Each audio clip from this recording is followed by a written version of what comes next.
오늘 말씀은 창세기 우리 12장 1절에서 9절 말씀까지만 보겠습니다. 이 말씀은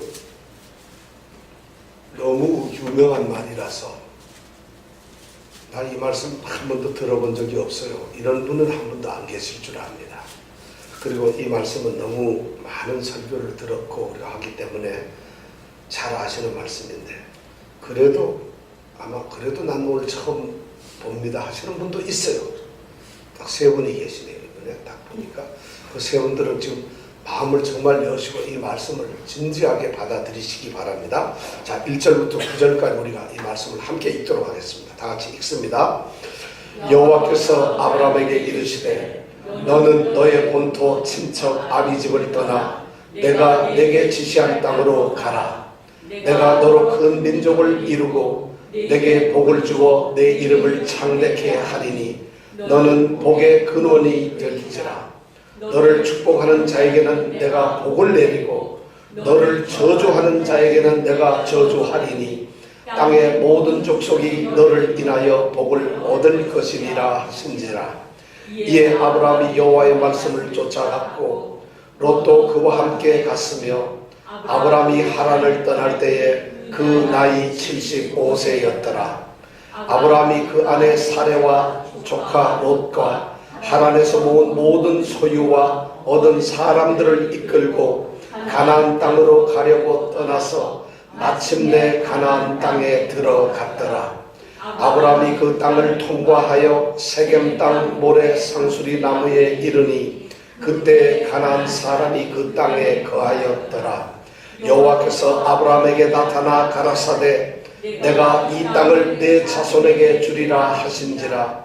그가 자기에게 나타나신 여호와를 위하여 그곳에 단을 쌓고 거기서 베델 동편 산으로 옮겨 장막을 치니 서는 베델이요 동은 아이라. 그가 그곳에서 여호와를 위하여 단을 쌓고 여호와의 이름을 부르더니 점점 남방으로 옮겨갔더라. 아멘. 점점 어디로 갔어요? 어디요? 남극으로? 남방이 어딜까요? 네? 남방이 어딜까요? 남쪽, 따뜻한 남쪽 나라. 그러니까 월남했다는 얘기라고 하나요? 그죠? 그런 건가요?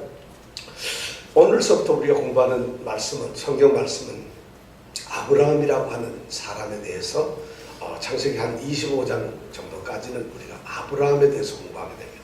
여러분 아브라함 아시죠? 아브라함 혹시 나 아브라함 잘 모르는데 하시는 분 계세요? 왜냐하면 그분들을 위해서 제가 또 말씀을 드려야 되니까 나 아브라함 잘 모릅니다 하시는 분 혹시 있으세요?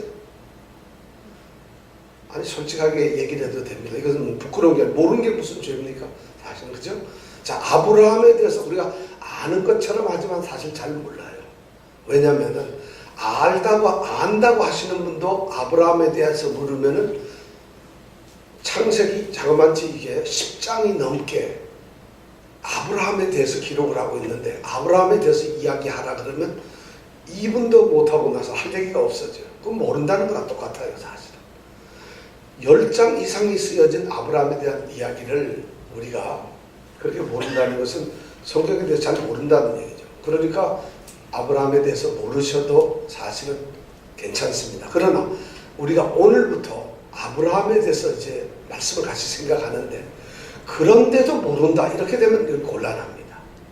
오늘부터 말씀을 같이 배우는데도 난 아브라함에 대해서 알고 싶지 않고 모릅니다. 이거는 더 심각하다는 얘기. 그래서 오늘부터라도 우리가 아브라함에 대해서 제대로 말씀을 공부를 해서 왜 아브라함의 이야기가 창세기에 기록되었는가 하는 것을 우리가 생각해 보면서 우리의 믿음이 성장되기를 원합니다. 사실 창세기는 50장까지 있어요. 성경은 전부 다 1000장이 넘습니다. 1100장이 넘어요. 그런데 어떻게 보면은 창세기 1장부터 11장까지 하고 그 다음에 12장 이후로는 하나의 이야기가 됩니다. 그러니까 아브라함의 이야기는 성경에 있어서 하나님의 역사가 완전히 바뀌는 전환점을 이루는 너무 중요한 시기가 바로 아브라함의 시기입니다. 그렇기 때문에 우리는 아브라함을 알아야 하고 그 아브라함의 소위 말하는 믿음을 우리가 본받아야 할 필요가 있습니다. 그렇기 때문에 오늘 아브라함에 대해서 우리가 좀 말씀을 우리가 함께 나눠보면서 이제부터 아브라함의 그 믿음, 신앙, 아브라함의 삶을 우리가 하나씩 찾아가 보기를 원합니다. 이렇습니다. 1장부터 11장의 이야기는 이런 거죠. 하나님께서 인간을 창조하시거든요. 그래서 그 창조를 하시고 하나님은 인간과 같이 정말 기쁨을 가지고 교제하기를 원하셨어요. 그래서 그 인간을 보존시키고 인간이 기뻐하고 인간이 행복해하기 위해서 6일 동안 먼저 만물을 만들어 놓으셨어요. 만약 인간이 만물이 없는 곳에, 이 세상이 없는 곳에서 덜렁 인간이 만들어졌다면 여러분 어디 우주에 떠다니면서 사는 것이 행복하겠어요? 근데 하나님은 이 땅에 천지를 먼저 세상을 만드시고 사람이 살만한 아주 좋은 환경을 천지를 만드셨다는 것이죠. 만물을 만드시고 그리고 인간을 거기다가 두셨다는 것이죠. 이것이 뭐냐면 하나님은 사람을 사랑하신다는 거예요. 그리고 사람을 보호하시고 지키신다는 것이죠. 그것도 모자라서 하나님은 에덴이라고 하는 정말 아름다운 동산을 만들어 놓으시고 에덴에다가 그리고 그 동산에다가 우리 사람이 살 수 있도록 했다는 것입니다. 그러니까 하나님의 사람을 만드신 목적은 사랑하기 때문에 만든 거예요. 지키고 그들과 같이 서로 교제하면서 사귀기를 원하는 것이 하나님이 저와 여러분들을 만든 목적이라는 거죠. 그런데 이 사람들이 범죄하기 시작합니다. 그리고 타락을 해버려요. 우선 에덴 동산에서 타락을 하게 되죠. 누가? 아담과 누구죠? 아담과 그의 아내 누구요? 하와. 예, 하와라는 이름도 또 외워놔야 될 필요가 있어요. 아내 이름을 모르면 안 되니까. 그들이 범죄를 하게 되니까 하나님은 결국 그 범죄한 사람들이 하나님과 함께 살 수 없으니까 그들을 내어쫓지요. 죽음이라고 하는 그 죄의 값을 그들에게 매기죠. 그래서 사람들은 죽게 되는 것이죠. 그런데 하나님은 그렇게 죄를 지은 이 아담과 하와 그 사람들에 대해서도 사랑을 베푸시고 보존을 하기 위해서 무엇을 만들어? 가죽옷을 지어서 보호하십니다. 가인처럼 자기 동생을 죽인 이 사람조차 하나님에게 반역하고 대적한 사람조차도 그의 생명을 보존하기 위해서 증표, 사람을 만나면 그 표를 보고 절대 가인을 해치지 못하도록 하는 표를 가인에게 주시고 내보내신다는 것이죠. 온 인류가 너무 죄를 지어서 하나님이 인간 만든 것을 한탄하시고 후회를 하셨어요. 그리고 이들을 전부 멸망시키겠다고 해서 홍수 심판을 하실 때에도 전부 죽이시는 것이 아니라 노아라고 하는 사람을 통해서 방주를 통해서 소위 말해서 사랑을 표시하시고 구원을 시킵니다. 생명을 지키게 하신다는 거죠. 바벨탑이라고 하는 인간이 자기들이 높아지고 하나님과 대항해서 하나님과 같아지려고 하는 그러한 인간의 범죄 현장에서 하나님은 그들을 쓸어버리시는 것이 아니라 단지 언어가 혼잡스럽게 함으로 인해서 흩어서 그들의 생명을 보존케 하셨다는 것이죠. 이렇게 1장부터 11장까지 일어나는 사건은 하나님께서는 모든 인간들에게 그 인간 전체에 대해서 일반적인 은총과 사랑을 베푸시면서 그들을 보호하셨어요. 이것이 하나님이 사람과 함께하는 소위 말하는 구원의 방법이셨어요. 그렇게 하나님은 그냥 일반적으로 그들을 지키시고 보호하시고 전체적으로 그런 삶을 한 인간들과 하나님과 같이 하셨다는 것이죠. 그런데 이 12장에 오면서부터 그 하나님의 구원하시는 그 일들이 대전환점을 맞이합니다. 이제는 전 인류를 향한 그런 일반적인 사랑을 쏟는 것이 아니라 그것을 하나님께서 거두시고 방법을 바꾸시기 시작했다는 거예요. 그게 뭐냐면 이제는 전체가 아니라 한 사람을 통해서 셈 후손 중에 한 사람을 선택을 해서 그 사람을 통해서 하나님은 하나님의 사랑을 쏟기로 작정을 하셨다. 그 한 사람을 통해서 하나님은 그들의 생명을 보존하고 구원하시기로 하셨다. 그 한 사람이 누굴까요? 누구요? 그 사람이 바로 아브라함이라는 것이죠. 그러니까 여러분 아브라함 그러면 이제 아브라함은 굉장히 중요하구나. 너무 중요한 사람이에요. 바로 아브라함이 그런 사람이에요. 근데 하나님께서는 그 아브라함을 부르시고 아브라함을 통해서 이제 일을 만들어 가시고 아브라함을 통해서 아브라함에게 복을 주시고 아브라함의 후손에게 복을 주시고 어쩌면 이 세상에 심판하는 그 세상 마지막 날까지 아브라함을 통해서 복을 내리신다는 거예요. 그러니까 아브라함은 우리에게 너무 소중한 중요한 사람이에요. 근데 하나님께서는 그 아브라함과 그렇게 복을 내리시고 사랑을 내리시고 생명을 허락하시는데 문제는 그냥 주는 것이 아니라 하나님은 약속을 하셨다는 것이에요. 아브라함과 언약이라고 하는 방법을 통해서 하시는 거예요. 그래서 하나님이 우리 인류를 구원하시는, 인류를 이끌어 가시는 그 구속의 역사를 가만히 보면 아브라함과 하신 그 약속, 언약을 이루어가는 그 과정이 바로 인류의 역사고 구원의 역사입니다. 하나님께서는 아브라함과 이런 약속을 하셨어요. 나중에 우리가 창세기 뒤에 가보면은 아브라함이 그 후손들이 애굽이라는 땅에 들어가서 그 나라에서 430년 동안 종살이를 할 것이라는 말씀을 하지만 하나님께서 그들을 구원하시겠다는 약속을 주세요.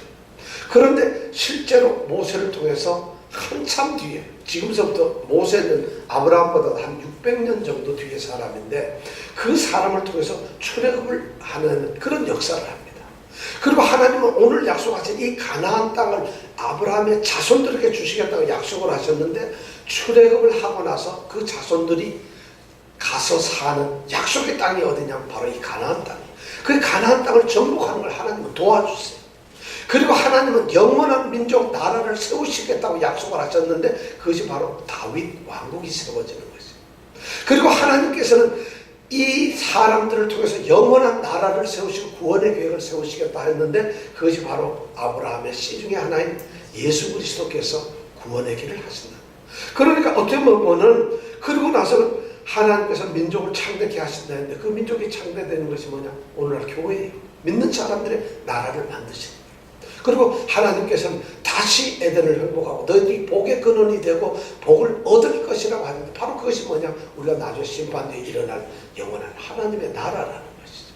그러면 아브라함과 약속했던 것이 결국 뭐냐? 성경 전체의 이야기가 진행되고 있는 모든 것의 이야기는 아브라함의 약속에 근거해서 이루어지고 있다는 거죠. 그러니까 아브라함의 약속 이것만 잘 알면은 하나님이 장차 무슨 일을 하실 것인지 어떤 일이 우리에게 일어날 것인지를 우리는 알 수가 있다는 것이죠. 그래서 오늘 12장 1절에서 9절 말씀은 우리에게 너무 소중한 말씀이라는 거죠. 그런데 우리가 이 말씀을 우리가 읽을 때에 또 여러분들이 기본적으로 최소한 한 서너 번 이상은 이 말씀을 설교를 들었어요. 아브라함을 갖다가 너는 본토 친척 아비집을 떠나 내가 내게 지시할 땅으로 가라. 내가 너로 큰 민족을 이루고 내게 복을 주어 내 이름을 창대케 하리니 너는 복의 근원이 되리라. 이런 말씀을 우리는 설교를 통해서 너무 많이 들었는데 그 말을 들으면서 여러분들 무슨 생각이냐면 아브라함이 믿음이 좋아서 순종을 해서 따라가더니 복을 받는구나. 이렇게 생각을 하는데 우리는 지금 오늘 말씀 가운데서 전혀 다른 측면을 우리는 발견하게 되어야 한다는 것이죠. 자, 우선 1절에 보면 하나님의 부르심이 나옵니다. 1절 한번 우리 같이 읽어볼까요? 시작. 여호와께서 아브라함에게 이르시되 너는 너의 본토 친척 아비집을 떠나 내가 내게 지시할 땅으로 가라. 네. 하나님께서 아브라함에게 나타나셨어요. 그렇죠? 아브라함에게 말씀을 하세요. 아브라함이란 사람은 하나님을 지금 모르고 있어요. 여러분 이 상황을 우리가 잘 알아야 돼요. 아브라함은 지금 어디에 살고 있느냐 하면 우리가 지난주 11장에서 말씀을 나눌 때 아버지 데라와 그의 형제 나홀과 그리고 그의 조카 롯과 그의 아내와 같이 지금 하란 땅이라는 데 살고 있어요. 하란이라고 하는 곳에 살고 있어요. 하란이라고 하는 땅은 유프라테스 강과 티그리스 강 그 사이 지역에 있는 곳이에요. 아주 비옥한 초생 땅처럼 생긴 지역이라고 해서 아주 비옥한 땅인데 그게 지금 하란이라고 하는 곳에 살고 있어요. 그러니까 아주 행복하게 살고 있는데 이 하란 땅에서는 가장 문제가 되는 것이 뭐냐면 우상을 섬기는 것이에요. 거기는 하나님을 아는 사람들이 없다는 것이에요.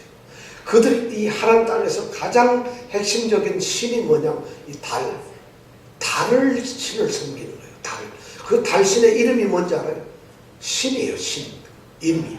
그 신을 섬기고 있어요. 당신 이름이 신인데 신을 섬겨요. 이 아버지 데라가 그 신을 너무 충성스럽게 섬겨요. 그러면 아버지 데라가 신을 섬긴다면 그 아들인 아브라함과 뭐 자부들은 어떻게 했어요?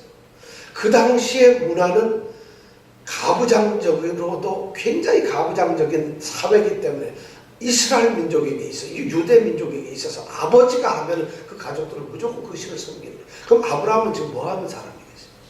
우상을 섬기는 사람이라는 거예요. 우리는 지금 이 아브라함 이야기를 들을 때 우리가 꼭 생각해야 되는 것은 우리가 착각을 하고 있어요. 아브라함은 믿음이 너무 좋은데 하나님이 부르셨다. 그죠? 우리가 아브라함 하면 믿음이 너무 좋은 사람. 그러니까 믿음이 좋은데 아브라함을 하나님은 불러서 지금 본토 친척 아비집을 떠나서 지시할 땅으로 가라고 이렇게 부르셨다. 하나님께서 쓰임을 받기 위해서 아브라함은 부름을 받았다. 천만의 말씀. 아브라함은 하나님을 모르는 우상 숭배자고 이교도고 이방 종교의 사람이에요. 그러니까 죄가 아주 충만한 하란 땅에 살고 있는 그냥 죄 가운데 살고 있는 사람인데 그 아브라함에게 하나님이 나타나셨다. 어느 날 갑자기. 그리고는 아브라함께 얘기합니다. 1절에 이러니까 너는 아브라함이 깜짝 놀랐죠. 아브라함 아마 하나님이 나타났을 때 누군지 몰랐을 거예요. 당연히 몰랐을 것 같아요. 그런데 그 하나님이 아브라함에게 너는 너의 본토 아비집을 떠나서 내가 네게 지시할 땅으로 가라는 명령을 내리는 거예요. 명령을 하는 것이에요. 초청을 하신 거예요. 너를 떠나라는 것이에요. 네가 있는 곳에. 여러분 이 말씀을 아브라함이 들었을 때 어떻게 했어요? 믿음이라는 게 뭔지 아세요, 여러분? 지금 우리는 착각하고 있어요. 아브라함이 믿음 좋은 사람이 하나님의 부름을 받고 믿음대로 순종했다. 전혀 그런 말이 아니에요. 아브라함은 하나님을 따라가야 되는 이유도 모르고 하나님을 모르고 있는 사람. 그런데 하나님이 그를 부르시는 거예요. 믿음이라는 게 뭐냐? 바로 오늘 우리는 12장을 통해서 믿지 않던 사람이 불신자가 우리 뭐 이정근 집사님, 이병택 집사님처럼 한국에서 교회 근처에도 안 가봤어요. 한 10번도 못 가봤죠. 그런데 미국에 와서 갑자기 예수를 믿는 사람이 되어버렸단 말이에요. 바로 그런 사람에게 이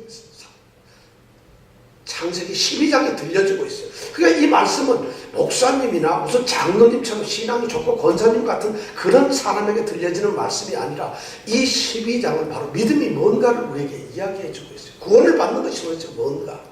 아브라함이 그런 상태에 있는데 하나님께서 나타나가지고 말씀을 하기를 너는 너의 본토라는 건 고향이에요. 자기가 살고 있는 이 하란 땅, 고향 땅이에요. 그 다음에 친척, 그가 가지고 있는 사회 환경, 친척들, 알고 지내는 사람들이 많잖아요. 그런 관계, 지금 현재 쌓아놓은 자기들의 삶이에요. 그 다음에 아비, 너의 뿌리예요. 아비 집을 떠난다는 건 그 당시에는 뿌리를 버려버려요. 그러니까 내가 지금 살고 있는 삶의 이 자리, 삶의 터전, 내가 살고 있는 이 생활을 포기하라. 버리라는 것이죠. 그리고 어떻게 하라? 내가 내게 지시할 땅으로 가라는 것이죠. 믿지도 않는 사람한테 하나님이 느닷없이 나타나서 아브라함이 그 얘기를 했다는 거예요. 예수를 모르던 사람, 한국에서 나 예수 안 믿었습니다. 아무것도 모르던 그 사람에게 하나님이 나타나서 너는 그 생활 정리해.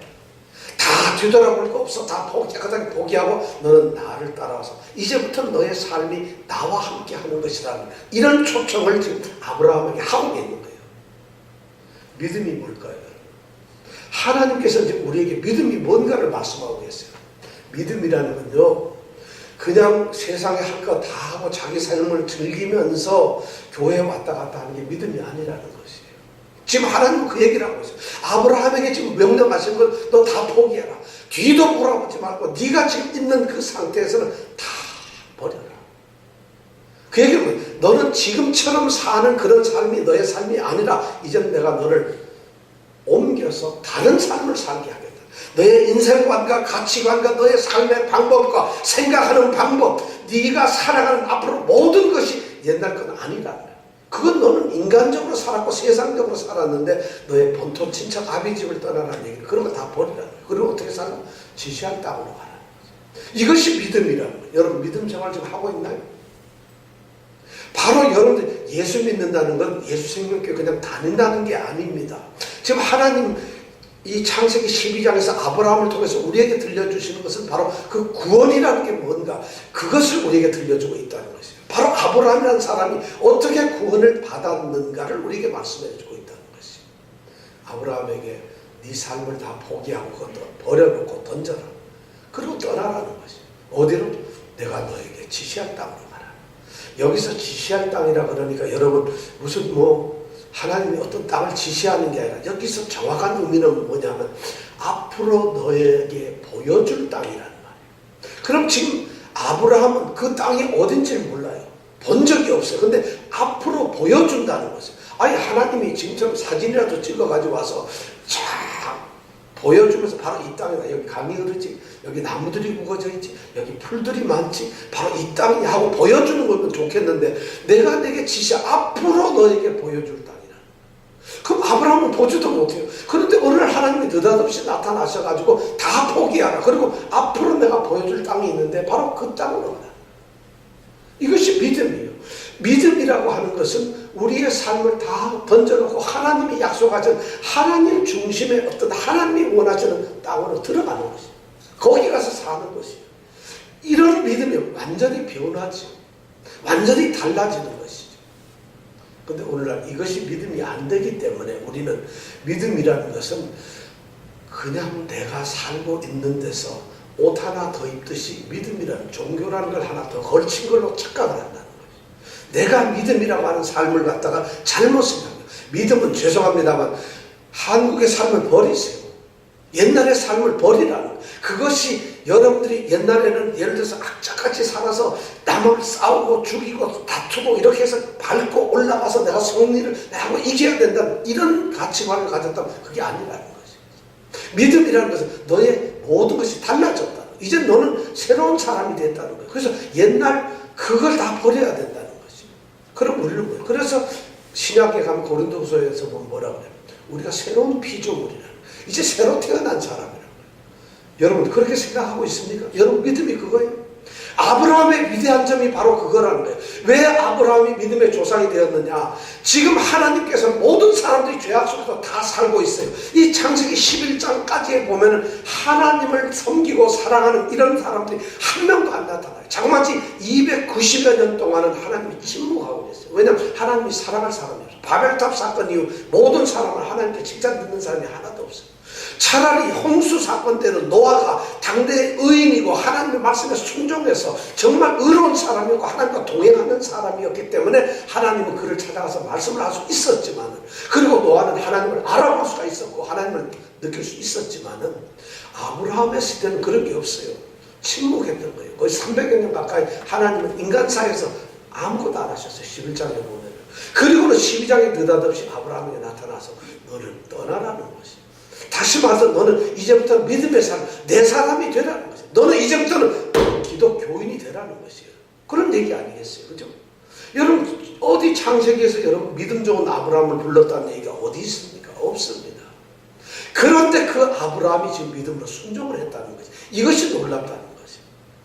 그래서 아브라함을 하나님이 찾아왔던 건 뭐예요? 은혜예요. 은혜. 하나님이 아브라함을 안 부를 수도 있어요. 예를 들어서 어떤 저브라함을 부를 수도 있었을 거예요. 그런데 아브라함을 불렀다. 이건 아브라함에게 전적 은혜예요. 그런데 믿음이 돼. 이것이 바로 에베소서 2장 8절에 나오는 너희가 뭐예요? 그 은혜를 인하여 믿음으로 말이에요. 하나님이 주신 은혜 때문에, 선택이라는 게 은혜잖아요. 그래서 믿음으로 말미암아 아브라함이 어떻게 됐다고? 구원을 받았어요. 아브라함이 한 거라고는 하나도 없어요. 아버지 따라 우상 섬기고 달신을 섬기고 신신을 섬기고 있던 사람이라는 거예요. 그런데 하나님께서는 아브라함을 꼭 집어가지고, 우리 말하면 이병택 집사님 한국에서 하나님 몰랐는데 딱 집어가지고 교회 갈래 하니까 여러 교회를 다니셨어요. 우리 이병택 집사님은 교회를 한 서너 군데 다니신 것 같은데, 그런데 선택을 하셔가지고 뭐냐, 어쩌면 이병택 집사님한테 너는 너의 본토 친척 아비집을 떠나 내가 네게 지시할 땅으로 가라는 말씀을 했다. 너는 이제부터는 내가 너를 내 사람으로 만들 테니까 과거를 떠나라. 너의 옛날을 떠나라. 세상의 삶을 떠나. 너는 이제 내 사람이다. 이거니까 너 떠나라는 거예요. 그런데 저는 그런 건 믿음인지 모르고요. 하여튼 누가 하도 교회 나오라 해서 난 그냥 교회 나갔어요. 저는 사실은 이 12장 1절을 말씀을 보면서 모든 사람에게는 이렇게 하나님의 부르심이 있어야 된다는 거죠. 저는 안타까우게 그런 부르심이 없었어요. 왜냐하면 전 태어나기 전서부터 믿는 집안에 태어나다 보니까 이렇게 부르심을 받는 것이 한 번도 없었어요. 그러다가 늦게 50이 넘어가지고 신학교 가고 그래서 하나님이 부르셨구나. 이게 착각이었다는 거예요. 나는 정말 하나님이 나를 부르시는 이 부르심을 한번 체험해보고 싶었어요. 정말 내가 세상에서 가지고 있던 것들, 내가 소유했던 것, 내가 가지고 있던 가치관, 내가 추구했던 목적들, 내가 좋아했던 것들을 정말 내려놓고 하나님이 내가 너에게 지시했다고 가겠니? 하고 묻는 그 말씀을 나는 듣고 싶었다는 거예요. 그것이 나에게는 그때부터 뭐냐, 내가 비로소 그리스도인이 되는 것이, 성도가 되고 믿음을 갖게 되는 것이, 이런 도전이 있었어야 되는 것인데 이것을 믿는 사람들, 가정에서 태어난 사람 아무도 없어요. 그런 가정 없잖아요. 바로 창세기 12장 1절 말씀은 아브라함이라는 사람을 통해서 믿음의 모습을 우리에게 알려주고 있어요. 여러분 지금 도전을 받으셔야 돼요. 하나님이 여러분들을 그렇게 부르셨어요. 여러분 교회 어설프게 다녔다면, 왔다 갔다 하는 걸 신앙으로 생각했다면 이 말씀 앞에서 여러분들이 지금 각오를 하셔야 돼요. 하나님이 나를 은혜를 베풀어서 나를 꼭 집어가 선택을 했구나. 그 많은 그 땅에 아브라함이 살던 시대 그 많은 죄악 전부 죄인들인데 그 중에서 아브라함을 특별히 선택을 해서 하나님이 구원하기로 작정하고는 그를 부르시는구나. 그렇다면 지금 오늘날 이 세대에서도 우리도 똑같이 그런 부름을 받은 사람, 이것이 바로 이제부터 우리는 그리스도인으로서 신앙의 삶을 하나님께 영광을 돌리는 하나님의 사람이 되겠습니다 하는 부름을 받는 거라는 것이죠. 이것을 우리는 믿음이라고 하는 거죠. 이걸 신앙이라고 하는 거죠. 이건 종교가 아닙니다. 어떤 시스템으로 우리가 들어가는 것이 아니에요. 어떤 제도, 어떤 조직, 그런 데로 우리가 들어가는 것이 믿음이 아니라는 거예요. 큰 교회 가고 어떤 가서 직분을 갖는 것이 아니에요. 지금 아브라함이 여기서 큰 것을 뭘 받았다는 것이 아니에요. 지금 아브라함이 무슨 직분을 받는 게 어디 있어요? 그냥 복만 받는 것이죠. 부름을 받는 것이죠. 바로 우리가 그런 은혜를 받았다는 것이죠. 사실 이 부름을 가만히 보면 너무 많아요. 베드로 같은 게 누가복음 5장에 보면 베드로를 부르시는 게 나와요. 밤새 일을 해가지고 고기를 잡았는데 바닷가에서 밤새 잡았는데 한 마리도 못 잡죠. 그러니까 그 새벽에 지금 피곤해서 있는데 예수님께서 새벽에 베드로에게 나타나시죠. 그럼 베드로 보고 뭐라고 해요? 다시 들어가서 깊은 데 가서 한번 던져봐라 했더니만 그물이 찢어지도록 고기가 잡혔다는 것이에요. 그러니까 베드로가 얼마나 놀랐어. 처음 보는 사람이 바로 예수님이에요. 그러니까 예수님이 이러니까 자기는 이분이 도대체 누굴까 깜짝 놀라서 난 죄인입니다. 나를 떠났어요. 난 죄인입니다. 두려웠던 거예요. 그때 예수님이 그를 부르시면서 뭐라 해요? 무서워 말라. 내가 너를 사람을 취하게 하리라. 이렇게 말씀. 누가복음 5장 10절에 그렇게 사람을 취하게 하리라. 이제부터 사람을 베드로는 그때 부르심을 받는 거예요. 베드로가 그전까지 믿음이 좋아서 하나님을 잘 섬겨 예수님을 잘 섬겨서 부르시는 게 아니라 예수 안 믿는 그냥 어부예요. 어부. 그냥 강에서 요새 성지순례 가면 베드로 고기 잡아가지고 파는 어부란 말이에요. 그렇게 먹고 사는 사람인데 그 베드로에게 주님이 나타나서 부르는 거예요. 그러니까 베드로는 그때부터 불신자에서 그냥 예수 안 믿던 사람 중에서 예수 믿는 사람이 되는 것이에요. 그때부터 우리는 믿음이라고 하는 것이에요. 믿음이 좋은 베드로를 하나님이 이렇게 보시고 예수님이 보시고 베드로 믿음이 괜찮은데 내가 부를까? 이게 아니었다는 것이죠. 바로 우리랑 똑같아요. 그런데 우리가 여기서 착각하고 아브라함은 믿음이 좋아서 불렀어. 우리는 베드로는 믿음이 좋아서. 아니 우리하고 똑같아요. 우리보다 어쩌면 더 못했을지 몰라요. 우리는 들은 풍월이라도 교회 가면 예수 믿는다 이런 거 알고 예수를 믿잖아요. 그 사람들은 그것도 몰라요. 더한 사람이에요. 사도행전 9장에 보면 바울이라는 사람이에요.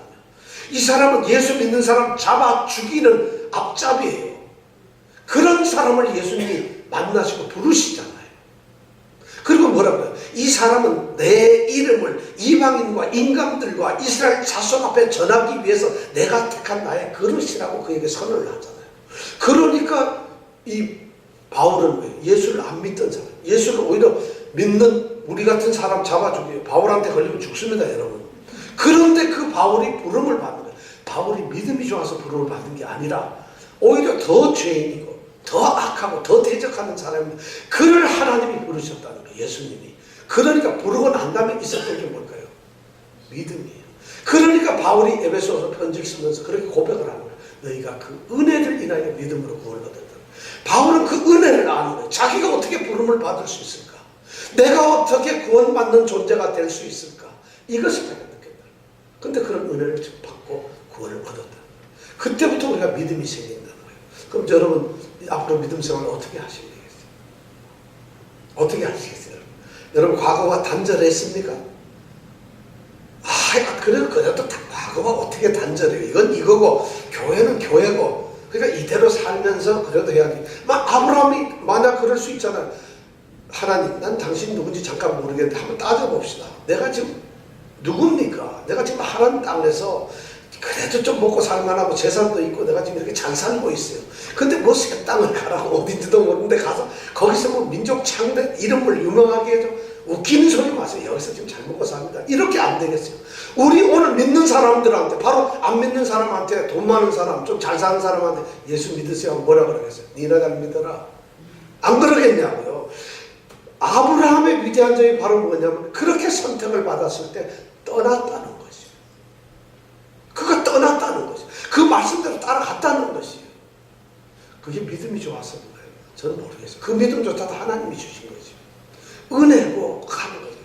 바로 우리가 구원을 받는 것이 이렇게 은혜라는 것이에요.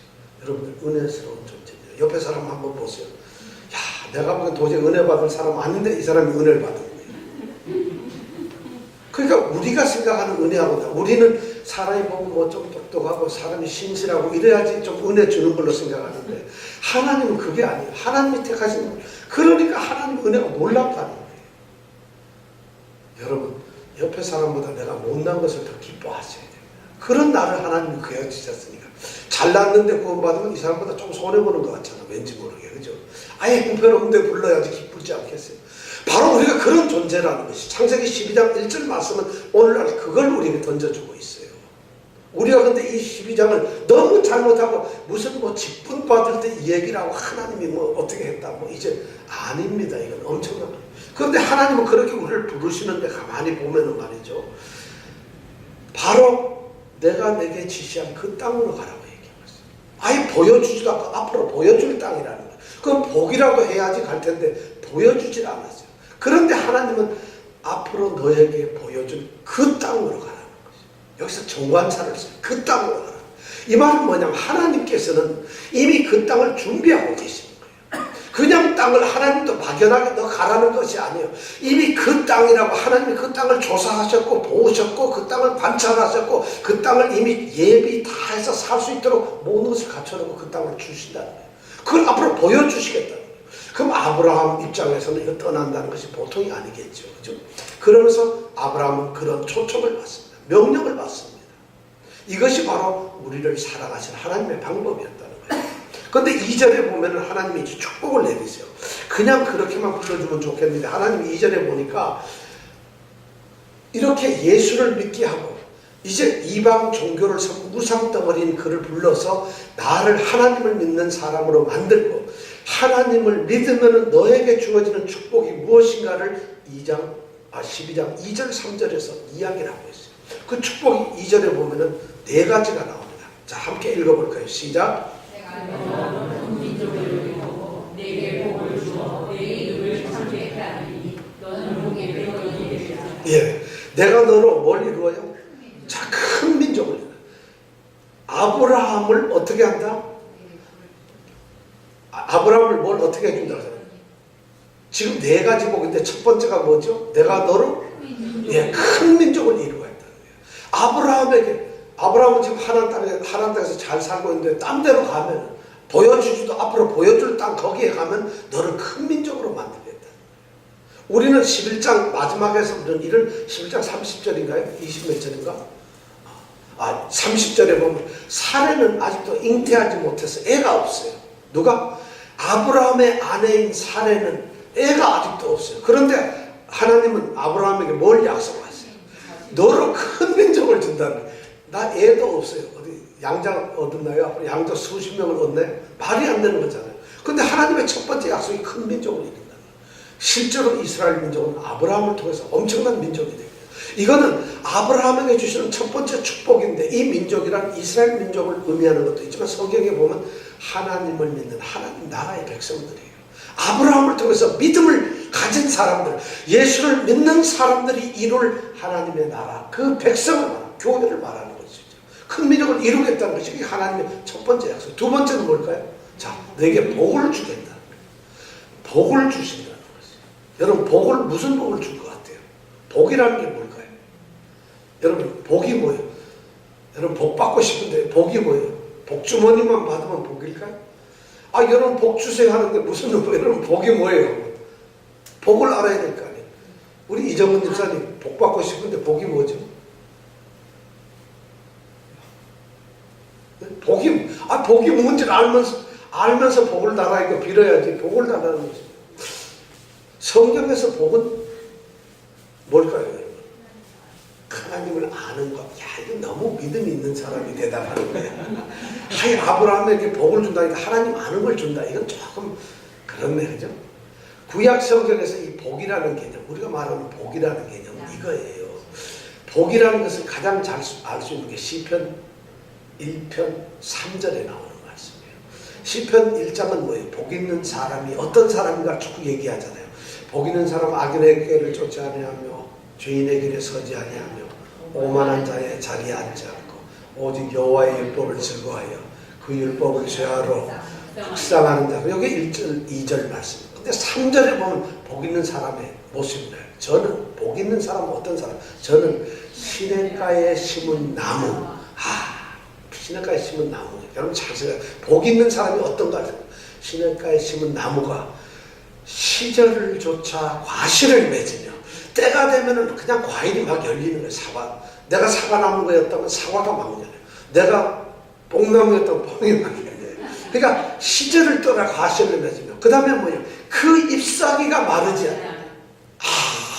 내가 나무인데 피쩍 말라가지고 비들비들한 게 아니라 잎사귀가 무성하고 그러니까 아주 풍성한 나무라는 거예요. 누가 복 있는 사람이 그러다. 이게 바로 복이에요. 그 다음에 그 잎사귀가 마르지 아니하며 그 행사가 다 형통하니라. 하는 일이 프로스페러스 다 잘 된다는 거예요. 다 형통이라는 것은 쭉쭉쭉 뻗어나가서 뭐든지 잘 된다. 이것을 뭐냐면 성경에서 복이라고 하는 거예요.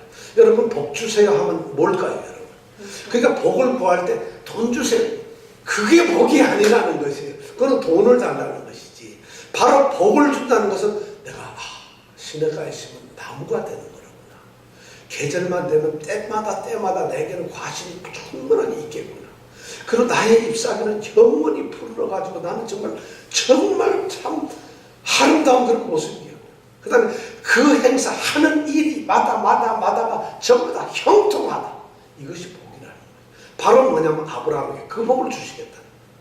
아까는 큰 민족을 이룬다는 것은 바로 우리로 알고 하나님의 백성을 삼겠다는 것이고, 형통이라고 이건 하나님과의 영생이 된다는 거예요. 영생은 뭘까요? 하나님과 함께 살아가는 거죠. 하나님과 동행하면 여러분 그냥 복 자체잖아요. 그렇죠? 그걸 주시겠다는 거예요. 누구에게? 아브라함에게. 그걸 약속하고 그것을 만약 오늘날 우리에게 적용한다면 바로 우리가 예수 믿은 친척 아비 집을 다 떠나서 우리가 예수를 믿었어요. 우리의 삶이 달라졌다면 뭘 주시겠느냐? 바로 하나님의 백성이 삼고 하나님과 같이 있는 동행의 삶을 주시겠다는 거예요. 또 세 번째가 뭐예요? 내 이름을 창대케 합니다. 아브라함은 지금 여기 있는 것이 차라리 나아요. 지금 돈도 많고 잘 벌었기 때문에 하란 땅에 있으면 차라리 지금은 그 당시에 어쩌면 그 지역에서 유지잖아요. 그게 낫지. 생판 모르는 가나안 땅에 가서 그 이방 족속, 이 가나안 족속들하고 싸우면서 살면 무슨 이름이 남겠어요. 그런데 이름을 창대케 한다.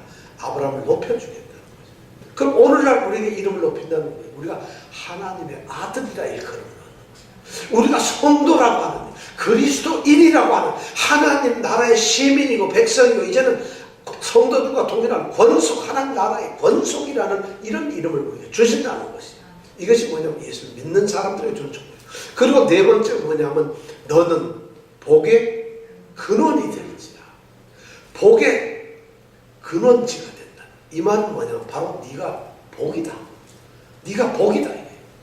네가 바로 복 그 자체다. 바로 너로부터 모든 복이 나온다. 그러니까 내가 가만히 움직이면 향수, 만약 내가 향수 병이다 그러면 내가 움직이면 향수 냄새 같은 게 나지요, 저절로. 그럼 내가 복이, 그럼 나로부터 뭐가 나겠어요? 복이 난다. 이 네 가지 축복을 줘. 큰 민족을 이루고 복을 주고 이름을 창대케 하고 그 다음에 너를 복덩어리 자체로 만들어주겠다. 이것이 하나님이 예수를 믿으면 이제 그 주시겠다는 약속의 축복이에요. 아브라함이 하나님을 따라서 하나님을 믿고 하나님을 섬기는, 이제 이방신이 아니라 하나님을 섬기는 자가 된다면은, 네가 모든 것을 포기하고 나의 중심의 삶을 산다면은, 그래서 너는 나를 섬기는 하나님의 사람이 된다면 이 네 가지 복을 주시겠다는 거지. 여러분 예수 믿으면 이 복이 있나요? 여러분이 이 복을 만약 못 받으신다면 뭐 안 버린 게 있니? 신청을 안 버렸나? 땅을 안 버렸나? 뭔가 아직 안 됐다는 이야기죠. 그러면서 지금 하나님은 일절에 엄청난 명령과 이미 조건을 제시해 놓고는 이러면 내가 주겠다는 거예요. 근데 아브라함이 놀라운 것이 보면 말이죠. 이 딱 언약을 듣고 나서, 그리고 3절에 보니까 또 하나님은 복만 4가지를 주신 게 아니라 3절에 보면은 사고 방위조약을 딱 맺어요. 야, 이 3절에 보면 엄청난 축복을, 이 일반적으로 군사, 이 나라와 나라 사이 군사 협정을 맺는 데는 2가지가 있습니다. 하나는 군사 협정이 있고 하나는 군사 동맹이 있어요. 군사 협정이라고 하는 건 뭐냐면, 어떤 나라가 침략을 받게 되면은 이 나라에서는 이 나라를 돕기 위해 가지고 모든 것을 준비하고 이제 돕겠다 하는 약속을 하는 거예요. 그래서 돕는 건데, 군사 동맹이라고 하는 건 뭐냐면, 어떤 나라가 침범을 받으면 이 나라는 무슨 국회고 뭐고 필요 없어요. 바로 개입을 해서 전쟁을 해버리는 거예요. 왜냐하면 내 나라를 공격한 거랑 똑같다는 거예요. 한국하고 우리 미국하고는 바로 이 상호 동맹을 갖고 있어요. 한국에서 전쟁을 나오면 미국이 의뢰고 뭐 필요 없어요. 바로 나라야 돼요. 군대가 바로 나라와 싸워야 돼요. 이런 동맹을 맺어요. 북한은 중국하고 바로 그런 동맹을 맺었어요. 북한에서 전쟁이 나면 중국은 갑자기 무슨 누가 리커창이 야 이거 공격해야 진짜 어떻게 도와줄까가 아니라 중국 군대는 바로 북한에 들어와요. 이게 동맹이라는 거예요. 바로 3절은 하나님께서 아브라함과 그런 동맹을 맺으셨어요. 그러니까 동맹을 맺으시면 어떻게 되는 거예요? 아브라함을 축복하는 자는 어떻게 하신다고? 바로 축복을 해버려요. 그 다음에 아브라함을 저주하면 바로 저주. 여기서 저주 2마리 나오는데, 아브라함을 조금만 싫어하고 조금만 미워하고 아브라함을 조금 소홀히 대하고 아브라함을 조금 불편하게 하면 하나님은 그 다음에 뭐냐면 저주에, 처음에 아브라함을 저주하는, 너를 저주한다, 내가 저주한다는데 처음에 저주는 조금 약한 거예요. 조금 뭐 잘못하는 거예요. 그럼 뒤에 저주는 하나님이 왕창 쏟아버리겠다는 얘기예요. 그러니까 이 아브라함이 왜 그런 거예요? 복덩어리 자체니까, 축복 자체니까 하나님이 아브라함이 가는데 이 복 있는 사람, 복덩어리 자체가 아유 복, 그러면 나도 복이 되는 거고, 예의 복아 이러면 나도 복이 없이 저주가 되는 것, 이런 축복을 하나님이 동맹을 맺어버리시고, 이것이 하나님이 약속한 아브라함에 대한 축복이에요. 누구에 대한 축복이라고? 그 아브라함이 바로 누구냐? 우리라는 것이에요. 아브라함이 예수 안 믿다가 예수 믿은 거예요. 지금 하나님 안 믿다가 믿는 거예요. 바로 이정근 집사님, 이병택 집사님이 예수 안 믿다가 믿게 됐다는 거죠. 그러니까 본토 친척 아비집을 다 떠났잖아요. 그죠? 그리고는 교회 와 있잖아요. 그래도 지금 갑자기 본토가 생각나. 그리고 아비가 생각나고 친척이 갑자기 생각나. 그거 두고 왔더니 그거 하고 아파트는 어떻게 좀 집은 정리해. 이렇게 자꾸 생각난다는 것이지. 그죠? 그런데 그러고 나서 그 다음에 3번째 또 뭐가 동맹에 보면, 땅의 모든 사람들이 너 때문에 복을 받는다는 거지. 그냥 아브라함 옆에만 있어 모든 사람들이 어떻게 복을 받아요. 야, 우리가 이 세상 살면서 예수 믿는 사람은 이런 복덩어리 자체다. 예수 믿는 사람 한 사람이 있기 때문에 뉴욕이 살아야 돼요. 예수 믿는 사람 한 사람이 미국에 있기 때문에 미국이 살아야 돼요. 왜냐하면 모든 민족이 너로 인하여 복을 받는다 했으니까요. 바로 아브라함 그 사람이 있는 곳에는 무조건 모든 사람이 다 복을 받는 거예요. 이것이 누구에게 떨어집니까? 하나님을 믿는 아브라함에게 주었던 축복이다. 약속이다. 이런 약속을 하나님이 지금 누구에게? 아브라함에게 하고 있어요. 넌 너의 본토 친척 아비집을 떠나라. 내가 내게 보여줄 그 땅으로 가거라. 그러면 내가 이걸 해주겠다는 약속을 주고 있다는 거예요. 여러분 예수 믿으면서 혹시 이 약속 믿고 예수 믿으신 분 한 손 들어보세요. 없죠? 아니 몰라요. 나는 누가 가자 그래서 할 수 없이 교회 그냥 나왔어요. 나는 뭐 하도 눈이 침침해서 이것 좀 기도하면 나을까 해서 예배당에 나왔습니다. 그런 차원이 아니라는 거예요. 예수를 믿는다는 것은 전혀 다른 차원이에요. 이 창세기 12장은 그거 얘기를 해줘요. 그랬더니 아브라함이 어떻게 돼요? 4절에 보니까 한번 같이 읽어볼까요? 시작. 이에 아브라함이 여호와의 말씀을 쫓아갔고 롯도 그와 함께 갔으며 아브라함이 하란을 떠날 때 그 나이 75세였더라. 아브라함이 그런 축복의 말씀 명령을 딱 듣고 너 나를 믿는 사람이 되겠니? 나를 믿어라. 이렇게 딱 명령을 받자마자 이해라는 말이 들어갔다는 거예요. 이건 뭐냐면 말씀을 듣는 즉시라는 거예요. 딴 생각하러 주저하지 않았어요. 그러니까 뭘 생각을 하고 이거 한번 검토해 볼게요. 하나님 잠깐만. 아주 제안이 좋은 제안인데 잠깐 검토 좀 해보고요. 내가 믿어도 되나 안 믿어도 내가 예수 믿는 게 좋은가 이러질 않았다. 이해하니까 말씀이 딱 끝나자마자 바로 행동을 옮기는 거예요.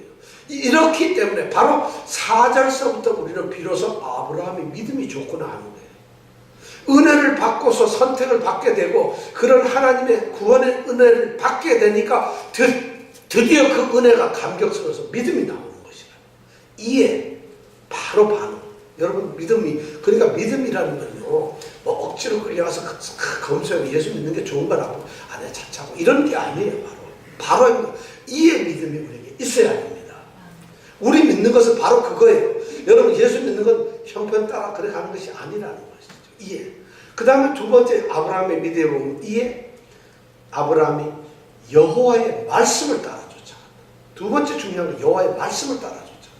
아브라함은 이제부터는 아무런 생각이 없어요. 하나님이 말씀을 하셨기 때문에 너는 너의 본토 친척 아비 집을 떠나 내가 내게 지시할 땅으로 가라는 말씀을 주셨기 때문에 그 말씀을 따라가는 거예요. 이것이 믿음이라는 것이에요. 아브라함이 하나님이 한 본토 친척 아비 집을 떠나라 했더니 본토 친척까지 모르는데 1년에 한 번씩 아버지 오겠습니다. 저 친척 여러분 내가 지금 잠깐 가긴 가는데 잠깐씩 다니러 오겠습니다. 이게 아니에요. 이 뒤에 보면 평생 아브라함은 하란 땅을 밟지 않아요. 하다못해 자기 아들 이삭, 손자 야곱이 결혼을 하는데 하란 땅에 가서 거기에서 며느리를 얻는데도 거기를 안 가요.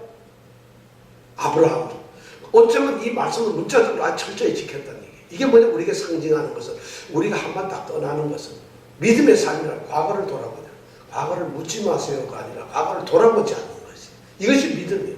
그렇게 안 하면 안 된다는 거죠. 자, 그러면 여호와의 말씀이 우선이에요. 믿음이 생기는 것은 뭐냐? 말씀이에요. 그래서 로마서 10장 17절에 보면 그러므로 믿음은 들음에서 들어야 돼요. 하나님이 말씀을 안 했으면 아브라함은 들을 수가 없어요. 하나님이 아브라함을 찾아가서 하나님이 아브라함에게 말씀을 하니까 비로소 아브라함이 듣고 말씀을 쫓아가는 거죠. 그러니까 믿음은 어디에서 나온다?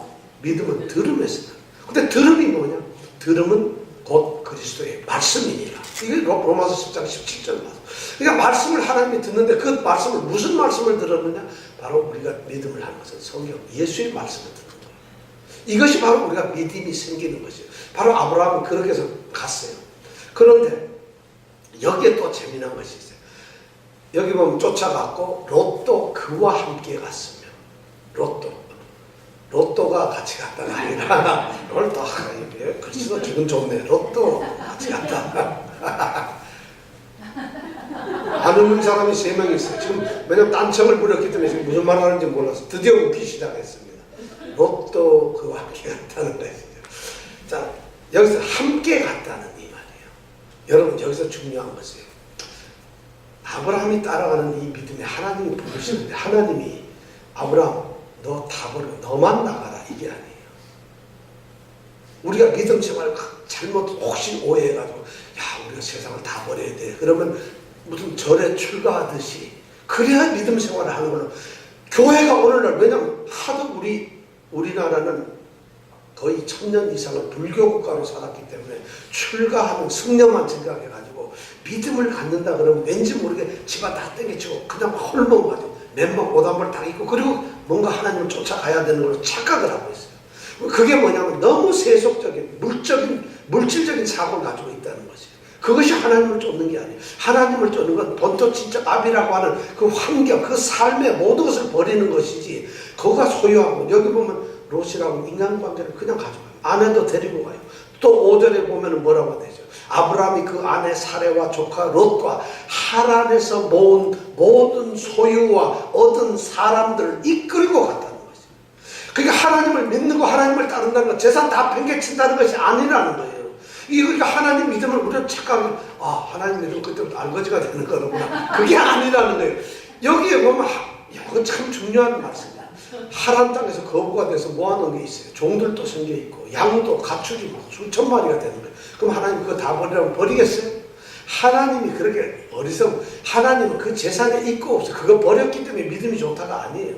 그거 자체가 하나님을 따르는 어떤 것이 아니라는 거죠. 하나님의 믿음은 그의 삶의 인생의 완전한 대변화예요. 그의 가치관, 그의 삶이 완전히 달라져서 새로운 사람이 되는 것이지 거기에 있는 물질, 이건 아무 문제가 되는 것이 아니라는 것이에요. 근데 우리는 이걸 착각을 해요.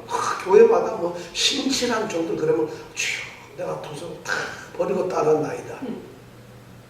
그런 사람을 보고 잘못된 신앙을 가진 사람이에요. 그럼 뭐든지 다 바쳐라. 그런 것이 아니라는 것이죠. 하나님이 부르신 이 창세기 12장을 보면 참 하나님은 제가 보기엔 저는 우리에게 요구하시는 믿음의 수준이나 가치가 다르다는 거죠. 우리는 착각을 하고, 왜냐하면 우리는 미신 섬기고 우리 토속 신앙을 갖다 보니까 뭔가 잘 이렇게 해야지 믿음이 생길 것처럼 다 버리고 뭐 이래야 될 거 아니에요. 그게 아니에요. 하나님은 그거 다 가져가.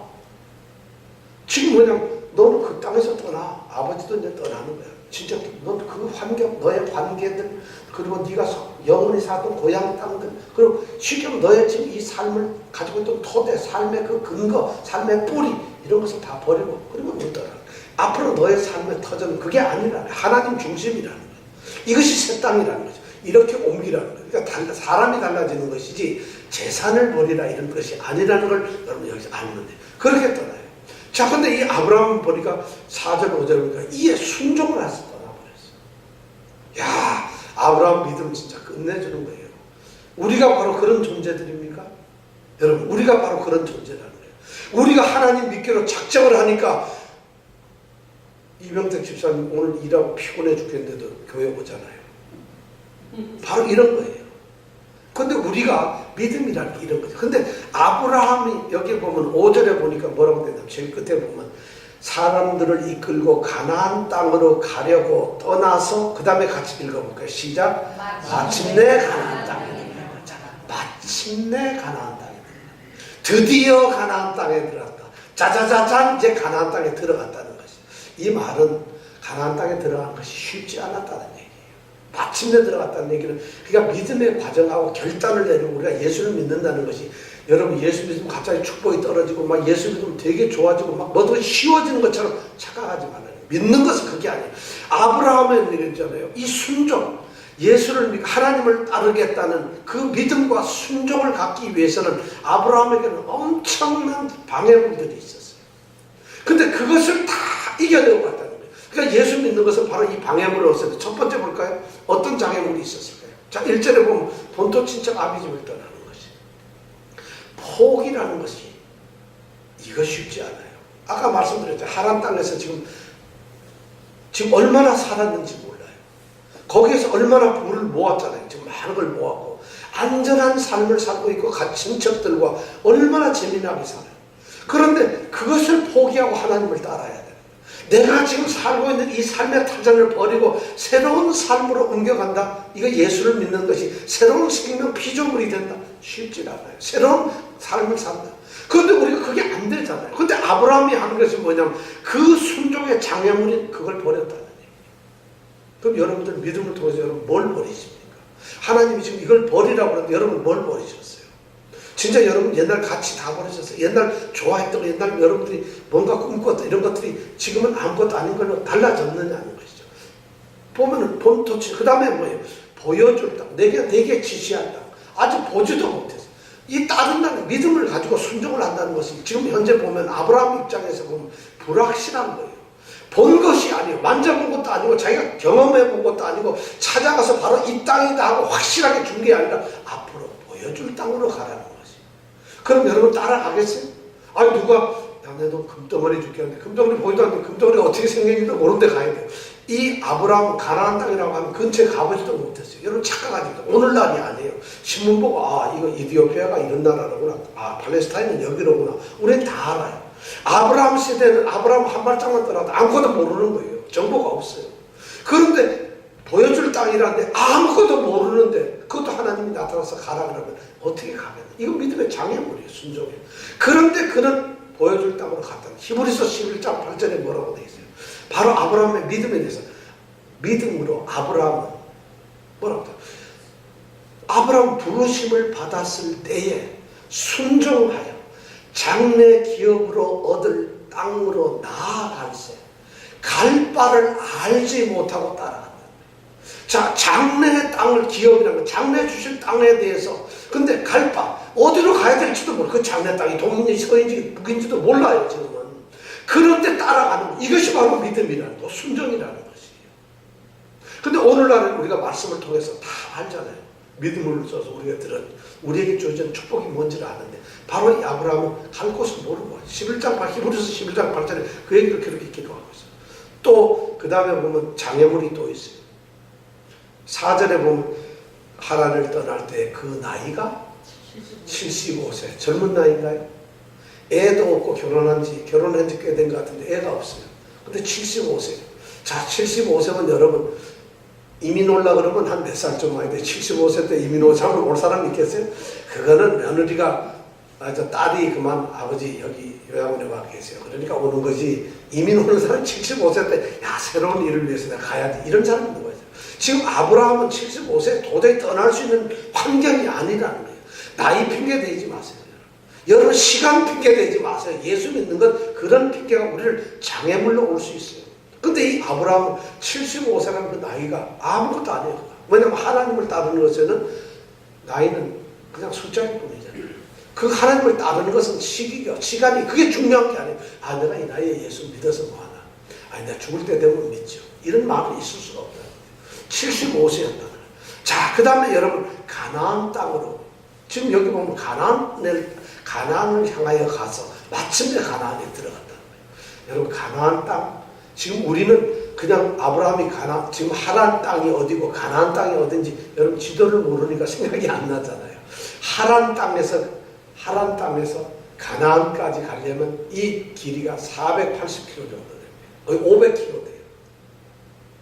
500km면 아브라함이 살던 지금부터 4,000년 전에 그 아브라함이 살던 때에 차가 있습니까? 뭐가 있습니까? 비행기가 있습니까? 500km를 간다는 건 이거 더군다나 이 사람이 유목민이 양떼가 수천 마리예요.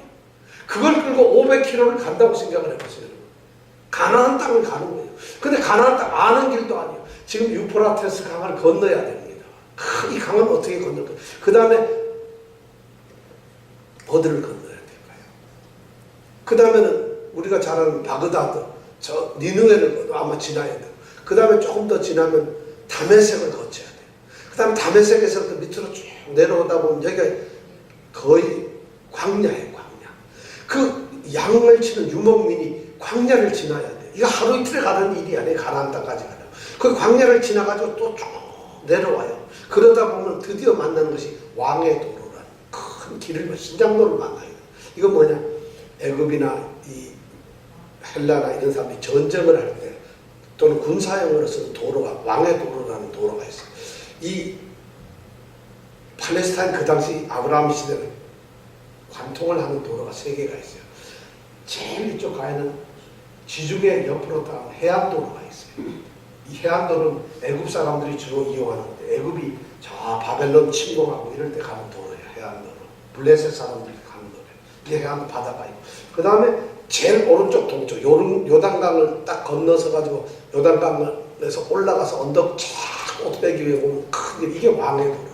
바로 이 길을 따라서 내려가는 거예요. 그리고는 어디로 가냐면 이 중간 이 팔레스타인 땅은 어떻게 생겼냐면 동쪽이 이렇게 가파라요. 그리고 서쪽에 만만하게 이렇게 돼가지고 여기가 지중해. 그럼 땅이 이렇게 산 모양으로 돼. 평지가 아니에요.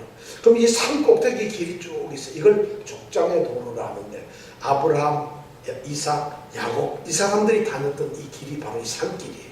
그래서 예수님도 이 산길을 이스라엘의 역사는 바로 이 산길을 통해서 이걸 족장의 도로라는데 이게 무슨 길이요? 아까 여기 해변의 길, 이거는 족장의 길, 여기는 왕의 길이. 바로 이 왕의 길로 이렇게 내려와가지고 어디로 가냐면 그다음서 내려와서는 요단강 골짜기에서 요단강을 건너고 와야만 가나안 땅이다. 이게 480. 요단강을 건너기 전에 내려오는 게 여기 바로 야복강이에요. 야복강 하면 누가 생각나지? 야곱이 뭐 했죠? 거기서 건투했나요? 킥복싱? 예, 씨름을 했던 것이죠. 그게 바로 숫꽃, 벳산이라고 하는 그 성이 그 옆에 있는데 그걸 지나가지고 오면 여기 6절, 7절에 나오는 세겜성이 나옵니다. 그걸 지나야 했습니다. 그럼 이 거리가 잠깐만 얼마냐? 이게 잠깐만치 얼마? 500km, 480km.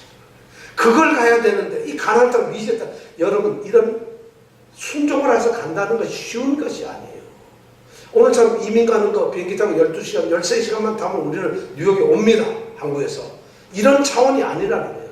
하루 만에 갈 수 있는 길이 아니에요. 수천 마리의 양을 끌면서 종들을 데리고 약탈하는 사람들, 이걸 다 이겨가면서 그 땅을 가는 것이, 그런 순종을 할 수 있겠어요? 믿음 쉽지 않습니다, 여러분.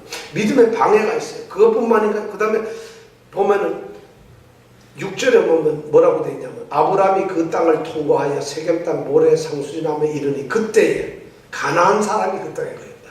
가나안 사람이 그 땅에 살았다는 얘기는 뭐냐면, 가나안 땅이 텅 비어가지고 하나님이 딱 준비해서 어서 오세요, 여기가 살 것입니다 하고 푸른 초장을 만들어놓고 사는 땅이 아니라는 거예요. 그 땅은 누가 살고 있어? 가나안 땅. 우리가 잘 알지만 역사 속에서 가나안하고 이제부터 전쟁이 되는 거예요. 그런 땅을 이 사람이 가는 거예요. 그걸 약속의 땅이고 축복의 땅이라고 해서 가야 되는 거예요. 자, 근데 데리고 가는데 가서 가나안 사람들이 본토에 왔다고 해서 전쟁을 걸면 쫓겨나야 되는 것이죠. 믿음을 간다는 것은 이렇게 방해가 많아요. 여러분, 신앙생활 하는 거 편한 게 아닙니다. 쉽게 가는 게 아니에요. 나는 믿음 생활하니까 너무 기뻐요. 평안이고 믿음이 너무 그렇지가 않아요. 믿음 생활은 정말 힘든 거예요. 우리 믿음 생활 가게문도 열어야지. 지금 그 차원이 아니에요. 하나님을 믿기 위해서 모든 것을 포기해야 돼. 그 믿음의 길을 가려면 이러니까 십자가의 길이고 좁은 길이에요, 사실. 그런데 우리는 믿음 길을 목사님들 설교할 때 보면 예수 믿는 거 그렇게 쉽고 막 예수만 믿으면 갑자기 천사 날개가 달려 하늘 날아가 기분 좋아 죽을 것 같은데, 저는 예수 믿는 그런 사람 아무도 못 봤어요. 예수 믿는 교회 가는 게 왜 그래 지겨운지, 그죠? 힘든지. 그리고 뭐 예수 믿고 성경 읽으려면 잠만 오는데 어떻게 읽어야 되나? 그러니까 성경 안 읽으니까 은혜가 되더라. 읽으니까 골치만 아프고. 전도, 야 이것을 모르고 돈 꿔달라는 것보다 더 힘들어, 전도하는 게. 예수 믿으세요. 이거 니나 똑바로 믿어 이럴까봐. 이런 것이 모두가 뭐냐면 예수를 믿는 방해물인데, 지금 아브라함이라고 하는 사람이 지금부터 4,000년 전에 이런 것을 받고 그 보도 듣도 못한 듣보잡인 이 하나님의 말씀 하나 듣고 그 말씀 따라 가는 거예요. 믿음. 순종을 해야 돼. 그래서 우리는 아브라함이 믿음의 사람이라고 하는 거예요. 믿음이란 바로 이런 것을 얘기하는 것이에요. 이 모든 방해물 속에서, 모든 불확실성 속에서, 그리고 절대 믿어지지 않는 상황, 그런 속에서, 그리고 이것은 아니라고 우리의 이성이나 우리의 판단이나 우리의 모든 것으로 아닌데도 불구하고 하나님이 말씀하시니까 따라가는 거예요. 이것이 우리의 믿음이라는 거예요. 여러분, 이런 믿음 있으세요? 이 믿음을 가지시기 원합니다. 이것이 믿음이라. 창세기 12장이 우리에게 말해주는 바로 이런 아브라함처럼 오늘날도 하나님은 한 생명 한 생명 그렇게 부르신다는 것이에요.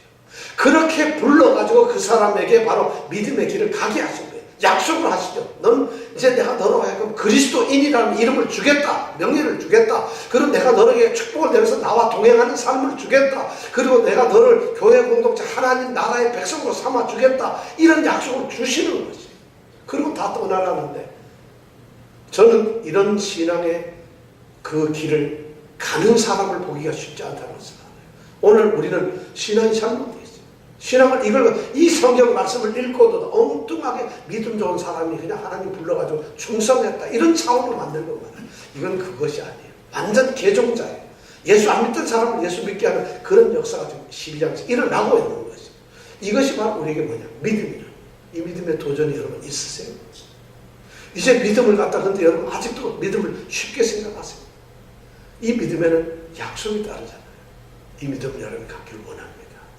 이 아브라함의 부르심을 여러분 12장을 읽으면서 항상 여러분을 비춰봐요. 저는 이 말씀을 읽으면서 비춰봐요. 야, 내가 진짜 나는 신학교 가려고 목사가 되고 이랬으니까 세상에서 살던 걸 다 포기하고 와서 나는 이제 본토 진짜 아비 집을 떠나나, 이렇게 얄쌍한 생각을 해요. 지금 그 얘기를 하는 게 아니에요. 하나님을 믿는 거 목사가 되는 것이 아니에요. 그냥 하나님의 사람이 되는 것이에요. 하나님을 믿는 것이, 목사 되면 하나님의 사람 되는, 목사 딴짓 다 하면서 목사하는 사람 수두룩합니다. 그건 절대 그런 직분이라는 것이 아니죠. 저는 이 말씀을 읽을 때마다 과연 나의 삶이 과거가 다 포기되었는가? 내가 소위 이때까지 가졌던 모든 것이 아니라 하나님 중심의 삶이 되어야 되는가? 돈을 포기하라는 것이 아니잖아요. 지금 그런 말씀이 아니잖아요. 그죠? 너의 삶 자체가 하나님 중심으로 바뀌었느냐, 완전히 하나님으로 턴했느냐는 것이, 이것을 성경은 믿음이라고 한다. 여러분들에게 지금 그런 믿음이 있기를 원합니다. 정말 이런 믿음 갖기를 원합니다. 이런 믿음 가지고 흔들리지 않아요. 이렇게 됐을 때 2절, 3절에 그 하나님의 놀라운 축복이 우리에게 있을 줄 믿습니다. 이 축복을 여러분 갖기를 원합니다. 기도하겠습니다.